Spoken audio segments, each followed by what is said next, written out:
औज़ु बिल्लाहि मिनश्शैतानिर्रजीम बिस्मिल्लाहिर्रहमानिर्रहीम।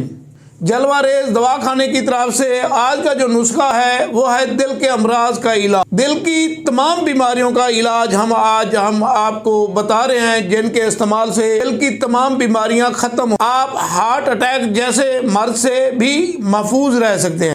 दिल में दर्द है, दिल की वेनें ब्लॉक हैं या वाल बंद हैं आपके, तो इसको इस्तेमाल करने से आपकी दिल की तमाम बीमारियां ठीक हो जाएंगी। आपने करना क्या, खुर्द लेनी है आपने और बिन सलोचन आपने लेना है 1 तोला। दोनों को बारीक पाउडर करके आप अर्क गुलाब में गोलियां बना लें, नखूद बराबर। तो 1 गोली सुबह और 1 गोली शाम। गाय के ठंडे दूध से या ठंडे पानी से आप इसको इस्तेमाल करेंगे तो इंशाअल्लाह दिल की तमाम बीमारियों से आप महफूज रहेंगे।